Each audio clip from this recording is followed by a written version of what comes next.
Il a l'air détendu, assis à la terrasse d'un café, sourire insouciant et regard rieur. Pourtant Face est sous le coup d'une expulsion. Après 10 années passées en Israël, son visa arrive à terme et il doit quitter le pays. Face est musulman, né au Maroc il y a 27 ans. Son parcours qui le mènera de Casablanca à Tel Aviv commence quand il est enfant. Sa maman l'inscrit à l'école juive de Casa pour lui assurer une bonne éducation. Et c'est presque naturellement, comme ses camarades juifs, qu'il va prendre le chemin d'Israël à la sortie du bac. Au micro d'Info Live TV, Face revient sur ce destin particulier. J'ai pas été accepté en France, pas à cause ni de mon diplôme, ni de mes connaissances, tout simplement parce que je pouvais pas habiter à Paris. J'avais pas accès ni au dortoir ni rien du tout. De l'autre côté, j'ai réussi à me faire accepter à l'université de Tel Aviv, tout simplement en passant l'examen. L'université de Tel Aviv, en fait, elle m'a permis de venir étudier quelque chose sans d'abord me cataloguer. Tu viens, tu fais un examen comme tout le monde, tu le passes, tu fais ce que tu veux. Et ça, j'ai pas eu la possibilité de faire ça quand j'étais en France. Depuis, Face est installé en Israël, maîtrise parfaitement l'hébreu et sort avec une israélienne depuis bientôt 5 ans. Après sa formation d'ingénieur, Face a trouvé un emploi dans une entreprise high-tech de Tel Aviv, une intégration parfaite, mais pas évidente pour le gamin de Casa. De la manière dont on nous demandait de percevoir Israël, c'était un peu différente, c'est très simple. Parce que moi, ce qui se passe, c'est qu'au Maroc, on voyait TV5, et la plupart du temps, on voyait des images de soldats israéliens en train de massacrer des Palestiniens. Quand je suis arrivé,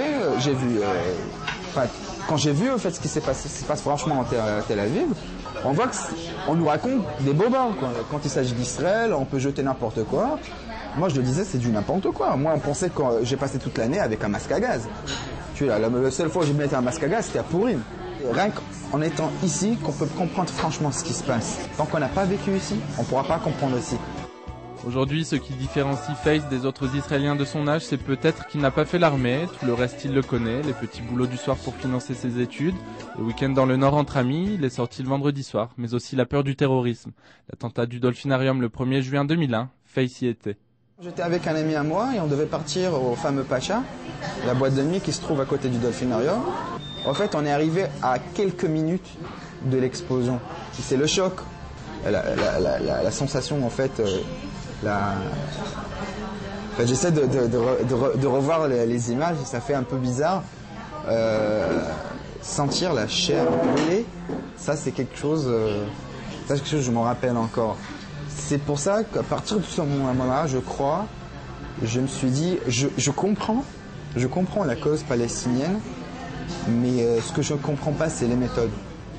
Sur le conflit, Face porte une vision particulière et face aux étudiants arabes qui le prennent à partie à l'université, il se retrouve malgré lui défenseur d'Israël. J'ai énormément d'amis à l'époque d'arabes israéliens qui m'ont toujours été, ils ont toujours été étonnés de qu'est-ce que je faisais ici. Il y a eu des gens, il y a eu des personnes qui ont été un peu sévères dans leur manière à poser des questions.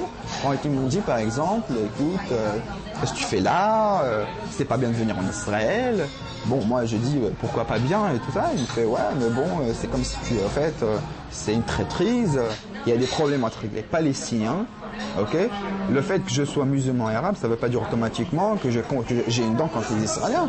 Moi, ils m'ont rien fait au Maroc. Pour autant, Face n'en est pas moins critique à l'égard d'Israël. Le pays qu'il a reçu et qui lui a enseigné un métier, comme il aime à le rappeler, refuse de lui renouveler son visa. De son véritable nom Faisal, il a choisi de se faire appeler Face après avoir essuyé plusieurs refus dans ses demandes de prêt ou dans ses recherches d'appartement.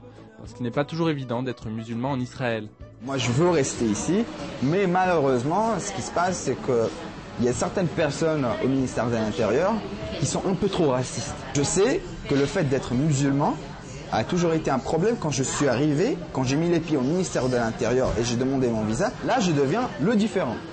Et là, c'est dommage pour Israël. Son dernier espoir réside dans son livre, Face, le jeu de la paix.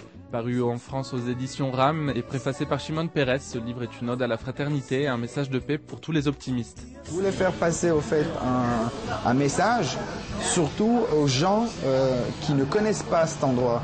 Il n'y a pas au fait d'idée politique derrière. C'est comment quelqu'un qui a 18 ans, marocain, musulman, passe sa vie pendant un certain temps en Israël. Il faut mettre ses préjugés à côté et venir et passer un certain nombre de temps ici avant de tirer des conclusions. L'Israël qu'on voit d'habitude n'est pas l'Israël comme on le vit. Fort de son expérience israélienne, Face veut désormais œuvrer au rapprochement d'Israël et du Maroc, car malgré ses 10 années passées ici, ses pensées restent tournées vers son Maroc natal.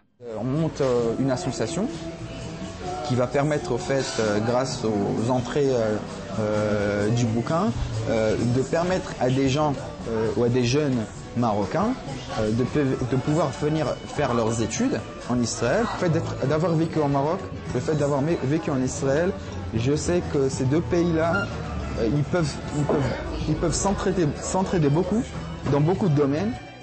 Face a un visage tourné vers la paix, comme un trait d'union entre deux mondes. C'était Jérémy Devray-Bénichou pour Info Live TV.